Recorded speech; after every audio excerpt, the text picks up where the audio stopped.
Hello friends, join me as I take a deep dive into the hows and whys of my feeding program.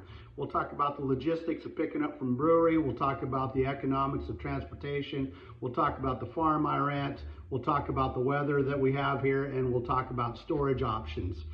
Number one, just the logistics of picking up from a brewery. From week to week, they might be brewing one day this week and 4 days next week. I never know, and it's not uncommon for me to show up on a Wednesday and expect brewer's grain, and they don't have any because, you know, the yeast didn't set up, or somebody didn't show up for work, or they ran out of grain. You know, last week was Christmas. I got a huge amount of feed. That's just the way it is, and they don't give a shit about my feeding program. They just want it gone. Okay? The economics of trucking, so it cost me about $20 in diesel to go to Bellingham, get a load, and come back. It cost me about $15 to go for silage and come back. So on the way home from the brewery, I weigh the truck, guess what I'm going to need for the next 3, 4, or 5 days, go get silage so I can combine that all in one. You know, the $15 a round trip, you know, I don't want to spend that, and I also don't feel like spending an extra hour every day going for fresh silage. You know, that's my choice, that's my preference. Okay, number three, probably the big thing here is the farm I rent. I'm renting from a very good friend of mine and my mentor, former 4-H leader. We have drank whiskey and coffee together for decades. And I got the farm about 7 days before the excavators got there. Right? Guy's worth 8 figures. He was getting ready to bulldoze some bitch. And I says, well, I'm tearing my barns down. I need a little spot for 50 head. What are you doing with that place? I slipped in. It's mine as long as I want. But if I start complaining about the facilities or ask him to spend money, he'll say, hey, no problem. I'll have the excavators there next week. And we'll still be friends, and we'll still drink coffee, we'll still share Christmas cards, I'll still get my summer sausage, but I won't have a farm. Simple as can be. So there's that. Then the weather.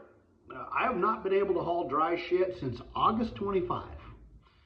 We've been averaging 10 to 12 inches of rain. It's been raining almost daily since August. I am struggling to get one round bale a day out of my round bale yard every other day. I get one wheat bale every other day.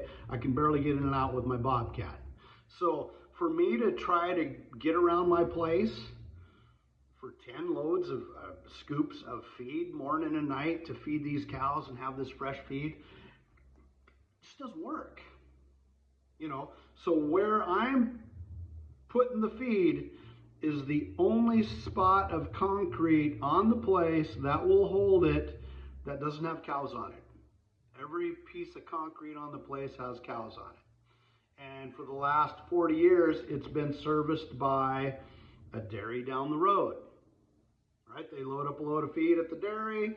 They come down with a scraper tractor, 2 guys. They push the cows out. They feed the feed in the feed bunks in the cow yard. And that's the way they managed it. So I'm on the only piece of concrete that'll hold the feed. So some options, I would love to be able to bag the brewer's grain, you know, bag it, feed out of one, bag on one end and feed out of the other as it's ensiled. Kind of like a harvester where you fill on top, feed out of the bottom. I'd love it. Okay, another option would be some sort of pit where I dumped in one end, fed out of the other, figured out how to tarp it, be a bitch to keep it airtight, so it's probably going to have a lot of spoilage. You know, could I get this in a harvester of some sort? Probably. But here I am, I'm bitching about spending $15 to go for silage. There's no way this little dab of brewer's grain I get, it warrants, I don't know, $20,000 for a bagger. I don't even know, right? I think a bag itself is $1,500. So if I went through 2 bags a year, that's $3,000 more than than what I get, and I probably average, $1,000 to $2,000 worth of feed a week. And so the best thing we can do, we try to add and subtract cows as needed to clean up the feed. Now, again, logistics of the brewery, guess when they make beer? They make most of their beer in the summertime, right? When we've got cows on pasture.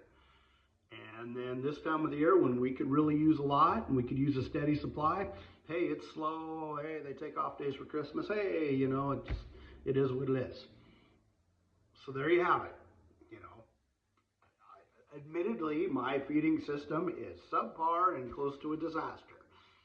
Meanwhile, in that pen of cows, I've been on that farm for 4 years. I've been feeding the big amounts of brewer's grain for 3.5 years. I've lost one cow in that pen, and it was something I bought, and it died 3 weeks later.